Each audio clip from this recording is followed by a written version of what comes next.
تو جو لوگ 15 شعبان کی رات کو نہاتے دھوتے ہیں، اسپیشلی اس رات کو کہ بھئی آج کوئی تہوار ہے یا آج کوئی خوشی کا دن ہے، اور مٹھائیاں کھاتے ہیں یا حلوے پکاتے ہیں، تو وہ زبان سے اس کو تہوار نہ بھی کہیں، اپنے عمل سے یہ بتاتے ہیں کہ یہ تہوار ہے، جبکہ یہ تہوار نہیں ہے۔ اسلام میں کوئی اس کی ایک ضعیف روایت بھی نہیں ہے کہ آپ صلی اللہ علیہ وسلم نے، میرے علم میں نہیں ہے کم از کم، ہو سکتا ہے کوئی موضوع من گھڑت روایت موجود ہو جس میں کوئی کہیں بھی نہیں ہے کہ آپ صلی اللہ علیہ وسلم نے اس رات کو ہمیں نہانے کا حکم دیا ہو، یا اچھے کپڑے پہننے کا حکم دیا ہو، یا کھانے پینے کا یا حلوے کھلانے کا، ہمیں حلوے مانڈے کا ہمیں حکم دیا ہو۔ تو اللہ کا واسطہ یہ بدعت ہے، اس کو ختم کریں اپنے معاشرے سے۔ مختلف احادیث شب برات کے بارے میں آئی ہیں۔ حضور اکرم صلی اللہ علیہ وسلم کے سارے مبارک ارشادات کو جمع کریں، ساری روایات کو جمع کریں، احادیث کو جمع کریں، تو اس میں دو باتیں ہمیں سمجھ آتی ہیں۔ نمبر ایک، اس رات کو قیام کرنا چاہیے، دن کا روزہ رکھنا چاہیے۔ اس رات کو چونکہ آئندہ آنے والے ایک سال کے افراد کے نام لکھے جاتے ہیں، کس کس نے پیدا ہونا ہے، کس کس نے فوت ہونا ہے، کتنا کس کو رزق ملے گا، اس لیے ام المومنین امی عائشہ رضی اللہ تعالیٰ عنہ فرماتی ہیں کہ نبی کریم صلی اللہ علیہ وسلم فرمایا کہ میرا جی چاہتا ہے کہ اس دن میں جب میرا نام لکھا جائے کہ آئندہ سال میں نے کیا کرنا ہے، کہ جب میرا نام لکھا جائے کہ میری اس سال میں وفات آنی ہے، تو میں چاہتا ہوں کہ میرا نام اعمال اس حال میں لکھا جائے کہ میں روزے کی حالت میں ہوں۔ تو میں نے عرض کیا کہ دو باتیں روایات کو جمع کرنے سے معلوم ہوتی ہیں۔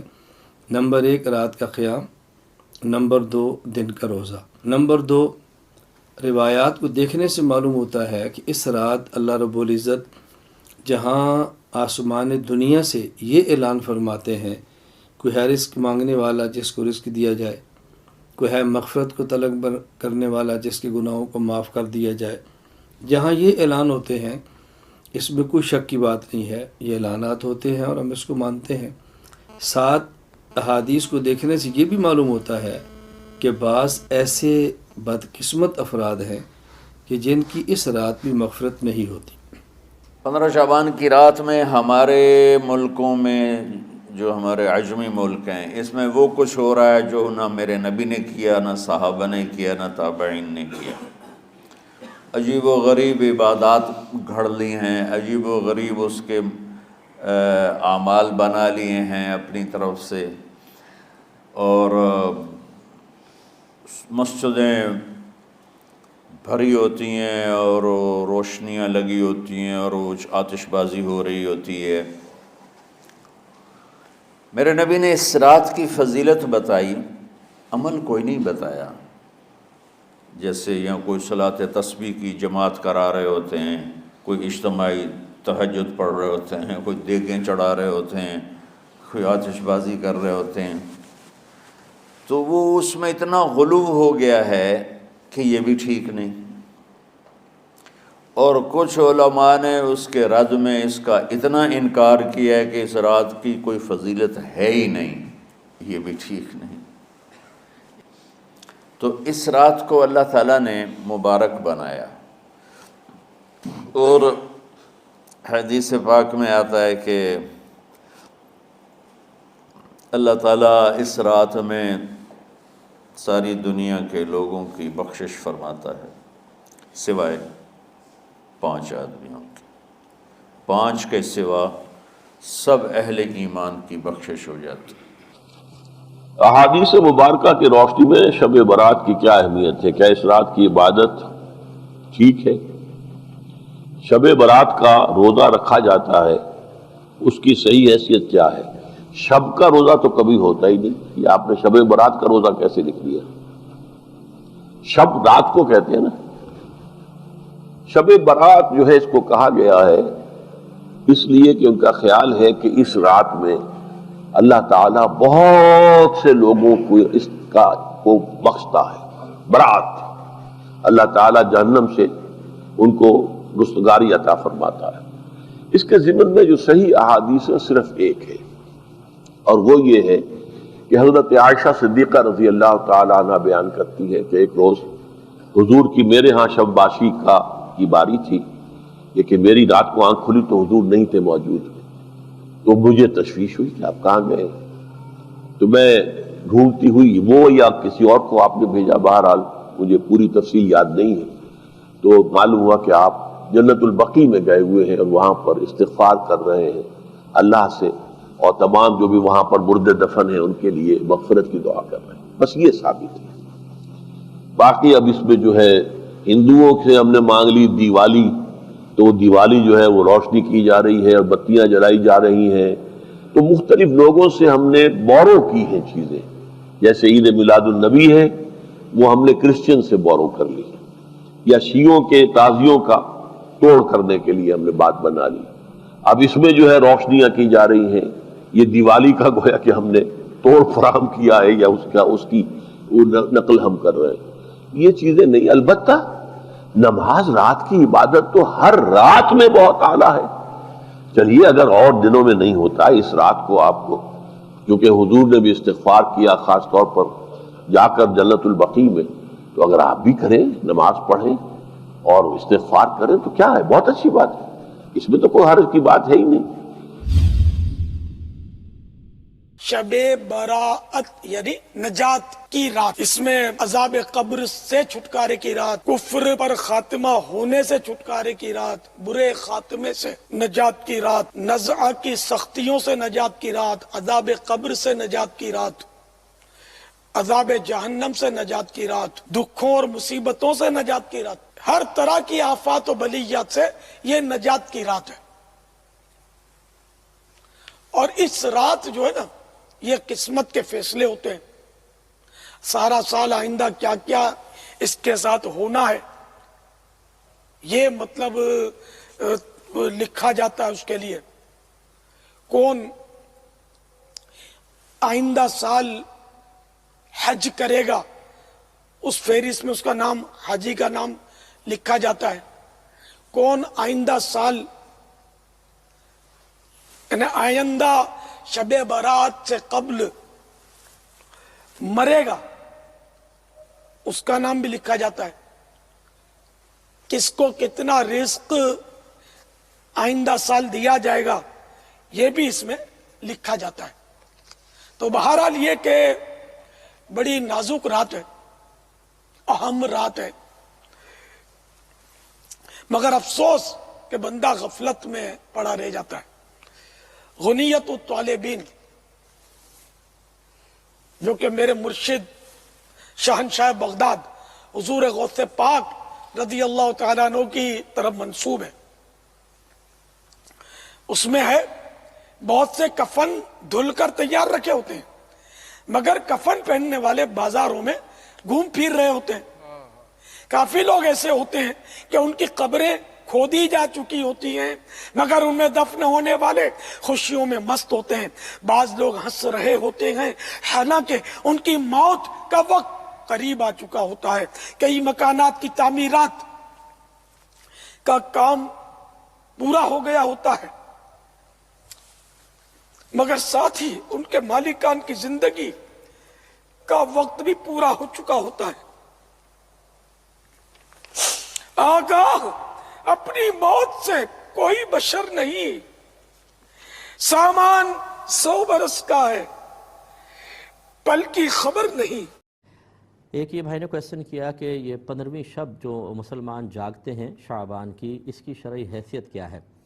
دیکھیں دوسرے دلائل سے قطع نظر میں آسان سی بات آپ کو سمجھاتا ہوں۔ مسند امام احمد بن حنبل کی روایت ہے کہ وَمَا رَآهُ الْمُؤْمِنُونَ حَسَنًا فَهُوَ عِنْدَ اللَّهِ حَسَنٌ، جسے مسلمان اچھا سمجھیں وہ اللہ تبارک و تعالیٰ کے نزدیک بھی اچھا ہے۔ اور مسلمان سے مراد سب یہاں پر شامل ہیں، یعنی اس میں مفتیان کرام بھی ہوں، علماء ہوں، مشائخ ہوں اور عوام ہوں، صرف عوام کا نہیں یہاں اعتبار۔ تو اس کا مطلب دیکھیں اب یہ 15ویں شب بے شمار علماء اس میں شامل ہوتے ہیں، مفتیان کرام ہیں، اس کی باقاعدہ امت کو اجازت دی گئی ہے۔ اس کو جائز طریقے سے اللہ تعالیٰ کی عبادت میں توبہ کرتے ہوئے خوف خدا کے ساتھ گزارا جائے تو اس سے وہی منع کرے گا جو مزاج شرع سے ناواقف ہوگا، کیونکہ ہر زمانے کا عرف بدلتا ہے، لوگوں کی طبیعتیں، ان کی کیفیات بدلتی ہیں، اور ہر دور میں علماء نے لوگوں کی طبیعتوں اور کیفیات پر بہت ساری چیزوں کی بنیاد رکھی ہے۔ مثال کے طور پہ جتنے بھی آپ مساجد لے لیں، کسی بھی مکتب فکر کی لے لیجئے، اس پہ گنبد اور مینار آپ کو ضرور نظر آئے گا. آپ ذرا پوچھئے گا یہ کیوں بنایا گیا تھا. اس کے پیچھے بھی عرف کار فرما تھا. اسی طریقے سے قرآن پاک پہ زبر زیر پیش لگانا، اسی طریقے سے مدارس کا قیام، پھر ان کے سلیبس کا انتخاب. اسی طرح ہر مسجد کو آپ دیکھ لیں، پکی مسجد ہے اس کی ڈیکوریشن کی جاتی ہے، سجایا جاتا ہے. مسجد کے اندر مطلب کارپیٹس ہیں، قالین ہیں، یہ پہلے کبھی بھی نہیں تھے. کیوں ایسا کیا گیا؟ تو اس کا مطلب یہ ہوا کہ عرف بہت بڑا کردار ادا کرتا ہے. اس لیے ہم گزارش کرتے ہیں جو لوگ اس کے منع میں شدت کرتے ہیں کہ خدا را لوگوں کو آنے دیں. لوگ تو ویسی مسجدوں میں نہیں آتے. ہاں یہ میں ضرور عرض کروں گا کہ اس میں خرافات میں حصہ لینا وہ بالکل غلط ہے، اور ایسے ہی مسجدوں میں آ کے صرف نوافل پڑھ کے نکل جانا یہ بھی مطلب زیادہ فائدہ مند نہیں ہوگا. بلکہ بہتر یہ ہے کہ درس قرآن کا اہتمام ہو، درس حدیث کا ہو، اصلاحی بیانات ہوں تاکہ لوگ جمع ہوں. صلاۃ التسبیح کے نام پہ جمع کر لیں یا نوافل وغیرہ کے نام پر جگ در جگ لوگ آ جائیں گے شوق میں، اور پھر وہاں اچھا اصلاحی بیان ہو تاکہ لوگ فرض نمازوں کی طرف آئیں. ان اوقات کو کیش کرنے کی ضرورت ہے، ان کو ضائع کرنا یہ بالکل مناسب نہیں ہے. قوم کبھی باز نہیں آئے گی. اصول شرع آپ دیکھ لیجئے، نبی کریم صلی اللہ علیہ وسلم تشریف لائے، جو رسومات، جو کام قرآن و حدیث کے بالکل خلاف تھے، مزاج شرع کے خلاف، انہیں بالکل لیا مٹا دیا. اور جو خلاف نہیں تھے، تھوڑے بگڑے ہوئے، ان کو مٹایا نہیں ہے، ان کی اصلاح کی گئی ہے. جو اہل علم سن رہے ہیں، باعث سلم کیوں نبی کریم صلی اللہ علیہ وسلم نے جائز رکھی تھی، وہ سے ذرا مجھے بتائیں. اور پھر بعد میں صحابہ کرام نے بیع استثناء کیوں جائز قرار دی تھی، اسی کیا وجہ تھی؟ تو خلاصہ کلام یہ ہے کہ لوگوں کی عادت، ان کے مزاج کو دیکھا جائے. اس وقت لوگوں کی یہ مزاج اور عادت بن چکا ہے. اس کو اچھے انداز سے ڈیل کرنا چاہیے تاکہ لوگ دین کی طرف بھی آئیں اور تنفر پیدا نہ ہو، مسائل پیدا نہ ہو. امید ہے کہ اگر سمجھداری سے غور و تفکر کیا جائے تو ہماری بات میں تھوڑا بہت آپ کو وزن ضرور محسوس ہوگا. شعبان کی اختصاص اور اس کی فضیلت کا بطور خاص انکار کرنا یہ کسی شخص کے علم میں کمی، مطالعہ میں کمی اور نقص ہو سکتا ہے. یہ حق نہیں پہنچتا کہ مطالعہ کی کمی، علم کی کمی کی وجہ سے کوئی چیز، کسی بدیہی حقیقت کا کوئی شخص انکار کر دے.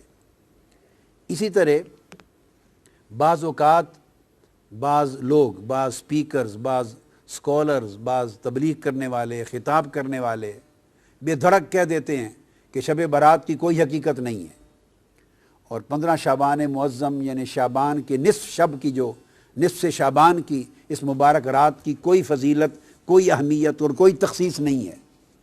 بے دھڑک بیان کر دیتے ہیں کہ یہ بھی سراسر زیادتی، اسلام پر زیادتی اور اپنی جہالت پر پردہ ڈالنے کے مترادف ہے. حضور علیہ السلام نے فرمایا کہ آدھا علم ہے اپنی لا علمی کا اقرار کر لینا. اگر کسی کے علم میں ایک چیز نہیں ہے اور وہ کہے کہ میرے مطالعہ میں نہیں گزری تو یہ بڑی تقویٰ کی بات ہے، اچھی بات ہے. اہل علم کا شیوا ہے کہ یوں کہے کہ میرے علم میں نہیں آئی، میرے مطالعہ میں نہیں آئی. یہ حق نہیں پہنچتا کہ کہے اس کی کوئی حقیقت نہیں. حضور علیہ السلام نے فرمایا، اور یہ سنن نسائی میں ہے، جس میں آقا علیہ السلام نے فرمایا اس مہینے میں اعمال اٹھائے جاتے ہیں اللہ کے حضور ماہ شعبان میں، اور میں مسلسل روزے اس لیے رکھتا ہوں کہ میں محبت کرتا ہوں کہ میرے اعمال ماہ شعبان میں اللہ کے حضور پیش ہوں تو میں صائم ہوں، یعنی روزہ دار ہوں. اسی ضمن میں اگلی حدیث پیش کر رہا ہوں جسے مسند ابو یعلا میں امام ابو یعلا نے روایت کیا ہے، اور ایسی سند کے ساتھ کہ جو سند متعون نہیں ہے، جس پر تان نہیں ہے جس سند پر، اور وہ بھی ام المومنین حضرت عائشہ صدیقہ رضی اللہ تعالیٰ عنہ روایت کرتی. آقا علیہ السلام نے فرمایا ان النبی صلی اللہ علیہ وآلہ وسلم کان یصوم شعبان کلہ. آقا علیہ السلام پورا ماہ شعبان روزے رکھتے. قالت قلت یا رسول اللہ صلی اللہ علیہ وسلم احب الشہور الیک ان تصومہ شعبان. سارے مہینوں سے زیادہ روزے رکھنے کے اعتبار سے رمضان کے بعد آپ کو ماہ شعبان اتنا کیوں پسند ہے، اتنا محبوب کیوں ہے؟ یہاں آقا علیہ السلام نے دوسرا جواب دیا، یعنی ماہ شعبان کی دوسری فضیلت بیان فرمائی. فرمایا ان اللہ یکتب فیہ علی کل نفس میتۃ تلک السنۃ فاحب ان یاتینی اجلی وانا صائم. فرمایا کہ اے عائشہ، اس مہینے ہر وہ شخص میتہ، ہر وہ شخص جو مرنے والا ہے، جس پر موت آنی ہے، ہر مرنے والے شخص کی اس سال میں اللہ تبارک و تعالی وہ شخص لکھ دیا جاتا ہے. یعنی جس شخص کی 15 شعبان معظم کے بعد، اس مہینے کے بعد اگلے سال کے ماہ شعبان تک جس شخص کے لیے موت مقدر کر دی گئی ہے، لکھ دی گئی ہے، اور ملک الموت نے اس کی روح کو اگلے سال میں آ کے قبض کرنا ہے، آقا علیہ السلام نے فرمایا تو اس سال میں یہ لکھ دیا جاتا ہے کہ یہ لوگ ہیں جن کی روح اس سال میں قبض کی جائے گی۔ آقا نے فرمایا فَأُحِبُّ أَن يَأْتِيَنِي أَجَلِي وَأَنَا صَائِمٌ، تو میں چاہتا ہوں کہ میری اجل جب آئے، یعنی میری اجل کا وقت جب لکھا جائے تو میں اس وقت روزے کی حالت میں ہوں، میں پسند کرتا ہوں اس بات کو۔ تو آقا علیہ السلام نے اس کی ایک اور فضیلت بیان کی، اور امام ترمذی نے حضرت انس بن مالک رضی اللہ تعالیٰ عنہ سے اپنے اسناد کے ساتھ روایت کی، آقا نے فرمایا کہ افضل صوم بعد رمضان شعبان لتعظیم رمضان، کہ رمضان کے بعد سب سے افضل روزے شعبان کے ہیں، اس لیے کہ شعبان کی تعظیم رمضان کی وجہ سے ہے، یا شعبان کی فضیلت رمضان کی وجہ سے ہے۔ اب ان 2 حدیثوں کے بعد میں اس وقت نصف شب رمضان کے موضوع پر ترمذی شریف کی طرف آ رہا ہوں۔ صحیح بخاری اور صحیح مسلم سے عمومی شعبان کی فضیلتیں بیان ہو چکی، اب صحیح سیاہ ستہ کی معتبر کتاب جامع ترمذی، سنن ترمذی، اس کی طرف آ رہے ہیں، اس کا باب 39۔ اب وہ لوگ اس پر توجہ کریں جن کا یہ خیال ہے کہ شب برات کا اور 15 شب شعبان کا کوئی وجود، کوئی حقیقت اور کوئی فضیلت اور کوئی تخصیص نہیں ہے، انہیں چاہیے کہ کتب حدیث کھول کے پڑھیں، یا اساتذہ کے پاس، شیوخ کے پاس زانو تلمذ طے کریں قبل اس کے کہ وہ جھوٹے فتوے جاری کریں جہالت پر مبنی۔ باب 39 امام ترمذی نے باب قائم کیا ہے، باب ما جاء فی لیلۃ النصف من شعبان، 15ویں شب شعبان کی فضیلت میں باب قائم کیا امام ترمذی نے، اور عنوان ہی یہ شب نصف شعبان قائم کیا اس عنوان کے ساتھ، اور آگے پھر امام ترمذی نے حدیث نقل کی ہے، جس حدیث کی راوی پھر ام المومنین حضرت عائشہ صدیقہ رضی اللہ تعالی عنہا ہیں، اور ان سے روایت کیا ہے حضرت عروہ نے، عن عروہ عن عائشہ رضی اللہ تعالی عنہا قالت فقدت رسول اللہ صلی اللہ علیہ وآلہ وسلم لیلۃ فخرجت فاذا هو بالبقیع۔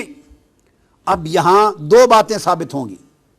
ام المومنین عائشہ صدیقہ رضی اللہ تعالیٰ عنہ فرماتی ہیں اس 15 شعبان کی رات تھی، جسے ہم شب برات کہتے ہیں، یہ 15 نصف شعبان کی رات تھی، میں نے اچانک رات کو دیکھا کہ آقا علیہ الصلوۃ والسلام اپنے بستر مبارک پہ آرام فرما نہیں تھے۔ جب میں نے دیکھا کہ بستر پہ آرام فرما نہیں ہیں تو میں فوراً گھر سے نکل پڑی آپ کی تلاش میں۔ جب تلاش میں نکلی تو فیضا ہوا بالبقیع، میں نے آقا علیہ السلام کو جنت البقیع یعنی بقیع کے قبرستان میں پایا۔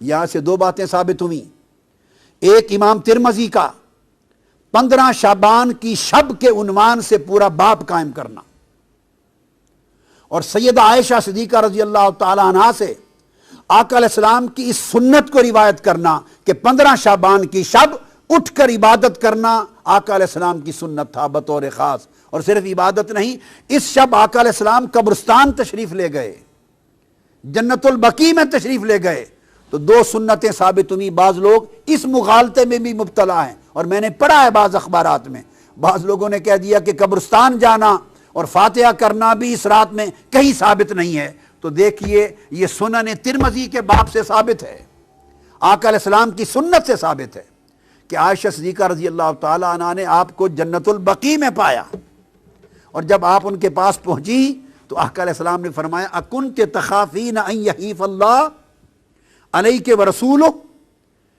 اے عائشہ صدیقہ رضی اللہ تعالیٰ عنہ، دوڑتی دوڑتی مجھے تلاش کرنے کے لیے آئی ہو، تمہارا کیا خیال ہے اللہ اور اللہ کا رسول تمہاری حق تلفی کرے گا؟ اب یہاں ایک بڑا لطیف نکتہ ہے، ان کو ایک گمان گزرا تھا جس کو آگے بیان کرتی ہیں، قلت یا رسول اللہ انی ظننت انک اتیت بعد نسائک، یا رسول اللہ صلی اللہ علیہ وسلم مجھے خیال گزرا، گمان گزرا کہ شاید آپ کسی اور زوجہ مطہرہ کے حجرے میں تشریف لینے گئے ہوں، یعنی وہ رات باری کے اعتبار سے ام المومنین عائشہ صدیقہ کی تھی، اور ایک بتقاضا بشریت جب اٹھی نصف شب رات کو 15 شعبان کو تو دیکھا آقا تشریف فرما نہیں ہے، ایسے بتقاضا بشری خیال آیا کہ کہیں آقا علیہ السلام کسی اور زوجہ مطہرہ کے ہاں تشریف نہ لے گئے ہوں۔ اب آقا علیہ السلام ان کے ذہن میں اس مخفی خیال کو جان گئے، یہ اس نبی کی بصیرت ہے، یہ اس نبی کا علم ہے، نبی کا کشف ہے، نبی کی نگاہ ہے کہ وہ کس خیال کے پیش نظر وہ تلاش کر رہی ہیں۔ تو آپ نے فرمایا ایک تو جان گئے، دوسرا فرمایا کیا تیرا خیال ہے کہ اللہ اور اللہ کا رسول وہ تمہاری حق تلفی کریں گے؟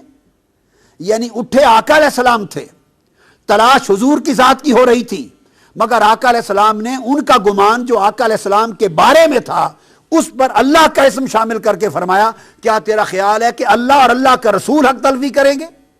یہ نہیں فرمایا کہ رسول حق تلفی کرے گا، نہیں، بلکہ فرمایا کہ اللہ اور اللہ کا رسول ایسا کریں گے۔ اشارہ اس امر کی طرف تھا کہ رسول کا ہر عمل وہ رسول کا نہیں ہوتا، وہ اللہ کا عمل تصور ہوتا ہے، اور رسول کی نسبت سوء ظن اللہ کی نسبت سوء ظن ہوتا ہے، رسول کا ادب اللہ کا ادب ہوتا ہے، اور رسول سے حسن ظن اور حسن ادب اللہ کے ساتھ حسن ظن اور حسن ادب ہوتا ہے۔ یہ مقام رسالت کا بھی اشارہ فرما دیا۔ انہوں نے جب عرض کیا یا رسول اللہ مجھے یہ گمان گزرا کہ شاید آپ کسی زوجہ مطہرہ کے ہاں تشریف نہ لے گئے ہوں، تو اس پر آقا علیہ السلام نے فرمایا نہیں، بات یہ ہے عائشہ، فقال ان اللہ عز وجل ینزل لیلۃ النصف من شعبان، کہ جب شعبان کی 15ویں کی رات آتی ہے تو اللہ تبارک و تعالی الی السماء الدنیا، آسمان دنیا کی طرف ایک خاص شان کے ساتھ نازل ہو جاتا ہے۔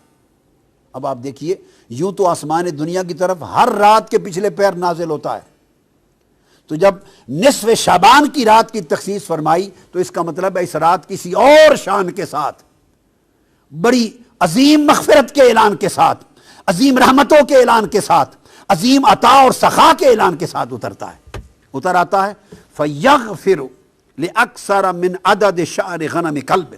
تو ایک قبیلے کا ذکر کیا جن کے پاس بہت بکریاں ہوتی تھی، فرمایا وہ قبیلہ جس کے پاس دنیا میں سب سے زیادہ بکریاں ہیں، ان بکریوں کے اوپر جتنے بال ہیں ان بالوں سے بھی بڑھ کر اس رات اللہ میری امت کی بخشش فرما دیتا ہے۔ اس لیے اس کو شب برات کہتے ہیں کہ اس رات دوزخ سے آزادی ہوتی ہے، برات ہوتی ہے، بخشش کا اللہ کی طرف سے اعلان ہوتا ہے۔ اور اس کے بعد امام ترمذی روایت کرتے ہیں وفی الباب عن ابی بکر الصدیق، اسی باب میں اسی موضوع پر یہ حدیث سیدنا ابو بکر صدیق رضی اللہ تعالیٰ عنہ نے بھی روایت کی ہے۔ تو 15 شعبان کی رات کی اہمیت حضور کی سنت سے ثابت ہوئی، سیدنا صدیق اکبر کی روایت سے ثابت ہوئی، اور ام المومنین حضرت عائشہ صدیقہ رضی اللہ تعالیٰ عنہ کی روایت سے، جسے امام ترمذی نے مستقل باب قائم کر کے بیان کیا۔ سنن ابن ماجہ اس کا باب سن لیجئے، باب ما جاء فی لیلۃ النصف من شعبان، 15ویں شعبان کی رات کے بارے میں بیان، یہ امام ابن ماجہ نے روایت کیا، اور یہ روایت کرتے ہیں سیدنا علی ابن ابی طالب رضی اللہ تعالی عنہ سے، اب وہ راوی ہیں۔ سیدنا مولا علی مرتضیٰ روایت کرتے ہیں قال قال رسول اللہ صلی اللہ علیہ وآلہ وسلم اذا کان لیلۃ النصف من شعبان، اب وہاں حضور علیہ السلام کی سنت کا بیان تھا کہ اٹھ کر 15 شعبان کی شب کو عبادت کرنا اور بطور خاص بقیع میں قبرستان میں جا کر مرحومین کی بخشش کے لیے بھی دعا کرنا، اور اپنی بار اللہ کے حضور اپنی التجائیں بھی کرنا، اور آخرت کو بھی یاد کرنا، یہ ایک سنت تھی۔ اسی سنت کے تحت اس شب مسلمانوں کی بھاری اکثریت قبرستان جا کے فاتحہ خوانی کرتے اور اپنی آخرت اور موت کو یاد کرتے ہیں، یہ آقا علیہ السلام کی سنت ہے۔ اب اس کے بعد سیدنا مولا علی المرتضیٰ عن علی ابن ابی طالب رضی اللہ تعالیٰ عنہ، آقا علیہ السلام نے فرمایا کہ جب شعبان کی 15ویں رات آتی ہے تو آقا فرمایا فقوموا لیلہا وصوموا نہارہا، جب 15ویں شعبان کی شب آئے، شب برات، تو لوگوں اس رات قیام کیا کرو، نوافل پڑھا کرو، عبادت کیا کرو، اور اس کے دن کو یعنی 15ویں شعبان کے دن کو روزہ رکھا کرو۔ کیوں؟ پھر آقا علیہ السلام نے سبب بیان کیا، فرمایا فَإِنَّ اللَّهَ يَنزِلُ فِيهَا لِغُرُوبِ الشَّمْسِ إِلَى سَمَاءِ الدُّنْيَا۔ اب فرق یہ ہے ہر رات اور 15ویں شعبان کی رات میں فرق یہ ہے، ہر رات اللہ تعالیٰ نصف شب کے بعد جب آخری حصہ رات کا 1/3 رہ جاتا ہے تو آخر شب اپنا نزول اجلال فرماتا ہے، نزول رحمت فرماتا ہے، اور اس وقت آسمان دنیا پہ آ کے بندوں کی بخشش کے لیے ندا فرماتا ہے۔ یہ آخر شب ہے۔ اور 15 شعبان کی رات کی خصوصیت یہ ہے، آقا نے فرمایا ینزل فیہا لغروب الشمس الی سماء الدنیا، کہ ادھر سورج غروب ہوتا ہے 14ویں شعبان کا، تو غروب آفتاب کے ساتھ ہی اللہ تعالیٰ آسمان دنیا پر اپنی شان قدرت کے ساتھ نزول اجلال فرماتا ہے، اور طلوع فجر تک اللہ تعالیٰ انسانوں کے قریب آسمان دنیا پر آ کر لوگوں کی بخشش و مغفرت کا سامان فرماتے رہتے ہیں۔ فَيَقُول، اور اللہ پاک فرماتا ہے اَلَا مِن مُسْتَغْفِرٍ لِّي فَأَغْفِرَ لَهُ۔ 15 شعبان کی شب اللہ پاک غروب آفتاب کے بعد سے اعلان فرمانا شروع کرتے ہیں، ہے کوئی مجھ سے استغفار کرنے والا، گناہوں کی معافی مانگنے والا، سو میں اس کو معاف کر دوں۔ الا مسترزقن فارزقہ، ہے کوئی مجھ سے رزق طلب کرنے والا، سو میں اس کے رزق میں وسعت عطا کر دوں۔ الا مبتلا فاعافیہ، ہے کوئی مصائب و آلام میں مبتلا شخص مجھ سے مانگے سو میں اس کو عافیت عطا کر دوں۔ الا قضا الا قضا، ہے کوئی ایسا شخص، ہے کوئی ایسا شخص، یہ کہہ کے اللہ پاک اعلان فرماتا رہتا ہے اور اپنی عطا اور سخا کے دامن کو پھیلاتا رہتا ہے، حتیٰ یطلع الفجر، حتیٰ کہ فجر طلوع ہو جاتی۔ یہ امام ابن ماجہ نے باب قائم کیا۔ کثرت کے ساتھ اس سبجیکٹ پر احادیث آئی ہیں اور ائمہ حدیث نے ابواب قائم کیے ہیں کہ یہ گمان کرنا کہ اس کی کوئی حقیقت اور بنیاد نہیں، یہ سوائے جہالت اور لا علمی کے اور کتب حدیث اور ذخیرے حدیث سے بے خبر ہونے کے اور کسی چیز پہ دلالت نہیں کرتا۔